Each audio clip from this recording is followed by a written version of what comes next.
여러분, 한국 정치에서 책임이라는 말 참 많이 듣죠? 그런데 이 단어가 때로는 칼날보다 더 날카롭게 느껴질 때가 있습니다. 오늘 바로 그 책임 문제를 둘러싼 두 가지 아주 뜨거운 논쟁을 한번 깊숙이 들여다보려고 합니다.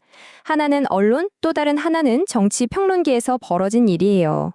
자, 첫 번째 질문입니다. 힘 있는 사람들, 권력을 가진 사람들에게 당신들 책임져 라고 말할 수 있는 건 과연 누구일까요? 그렇다면 반대로 그 권력을 날카롭게 비판하는 사람들, 그 사람들의 책임은 또 누가 물어야 할까요? 바로 이 두 가지 질문이 오늘 이야기의 핵심이라고 할 수 있겠습니다. 자, 그럼 첫 번째 이야기부터 시작해 볼까요? 바로 거대 언론사인 SBS를 둘러싸고 벌어졌던 아주 시끄러웠던 논란입니다. 이건 뭐 정치인하고 언론사가 제대로 정면 충돌한 사건이었죠. 사건이 어떻게 시작됐냐면요. SBS가 파타야 살인 사건을 보도하면서 이재명 정치인과 조직폭력배가 연루됐을 수 있다는 의혹을 제기한 거예요. 그런데 이 보도 때문에 선거에서 표를 잃었다는 주장이 나오면서 비판하는 쪽에서 SBS에 사과하라고 강하게 요구하고 나선 거죠. 근데 여기서 반전이 일어납니다. SBS 노조가 오히려 이건 언론의 자유를 지키는 일이다 라면서 방어에 나선 거예요. 그러면서 논란이 정말 걷잡을 수 없이 커져버렸습니다. SBS 노조의 입장은 정말 단호했어요.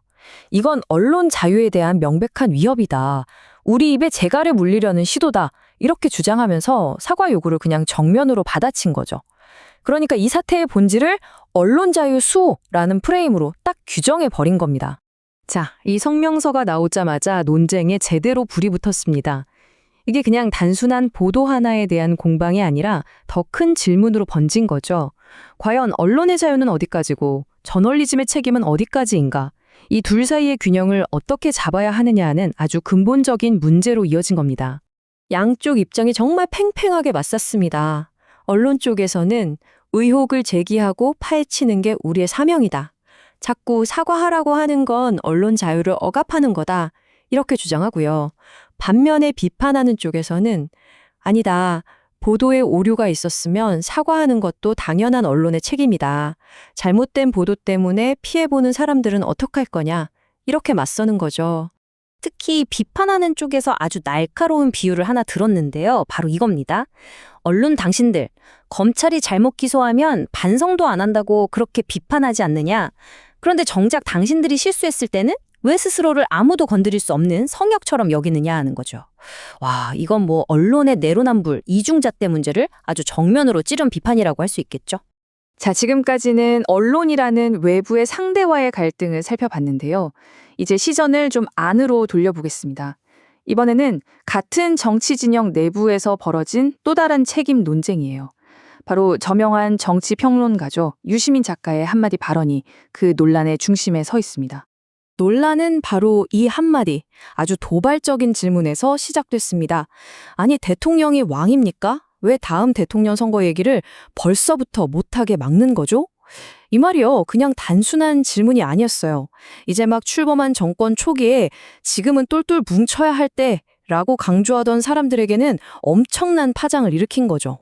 유시민 작가를 향한 비판의 핵심은 아주 명확했습니다. 당신의 그 발언 때문에 이제 겨우 9개월 된 정부의 힘이 분산되고 내부 분열이 일어날 수 있다는 거였어요. 너무 섣부르게 다음 후계자 논쟁에 불을 붙이고 심지어 과거 역사 분석도 틀렸다는 지적까지 나왔죠. 결국 이게 뭐냐? 과거의 진보 정부를 실패하게 만들었던 그 실수를 또 똑같이 반복하려는 거 아니냐는 아주 깊은 우려의 목소리가 터져 나온 겁니다. 이런 비판들 밑바닥에는요, 아주 확고한 원칙 하나가 깔려 있습니다. 그게 뭐냐면, 결국 다음 선거에서 또 이기려면 지금 있는 정부가 무조건 성공해야 한다는 거예요. 그리고 그러려면 내부에서 딴소리 없이 하나로 똘똘 뭉치는 게 가장 중요하다. 바로 이 생각입니다. 아니, 왜 이렇게 내부 분열에 민감하게 반응하는 걸까요? 거기에는 정말 뼈아픈 역사적 경험, 일종의 트라우마가 있기 때문입니다. 과거의 그 끔찍했던 실패가 또다시 되풀이될까 봐 두려워하는 거죠. 이들이 우려하는 실패의 패턴이라는 게 있습니다. 한번 들어보세요. 먼저 진보 정부가 어렵게 들어섭니다. 그런데 임기 초반부터 내부에서 다툼이 생기면서 힘이 빠져요. 결국 다음 선거에서 지고 정권을 내주죠. 그러면 그 뒤에 들어선 보수 정부가 이전 정부가 했던 모든 걸 다 뒤집어 버리는 거예요. 이 악순환, 노무현 정부, 문재인 정부를 거치면서 겪었던 이 뼈아픈 역사를 절대로 반복해서는 안 된다는 그런 절박함이 담겨 있는 겁니다. 그래서 이 자료에서 이야기하는 관점은 아주 분명합니다.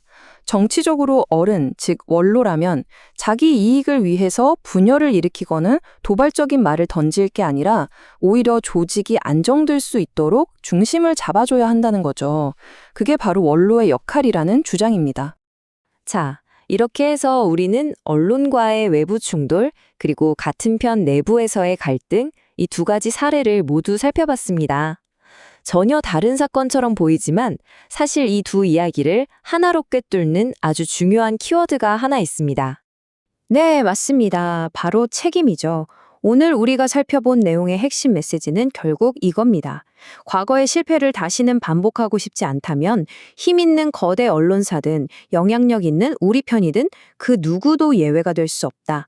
모두에게 똑같이 책임의 원칙을 적용해야 한다는 아주 강력한 외침인 셈입니다. 그렇다면 마지막으로 이 질문을 여러분께 던지면서 마무리하겠습니다. 정치와 언론의 세계에서 발전을 위해 꼭 필요한 건강한 비판과 모든 걸 망가뜨리는 파괴적인 분열, 도대체 이 둘 사이의 경계선은 어디에 있는 걸까요? 정말 어려운 문제죠. 여러분은 어떻게 생각하시나요?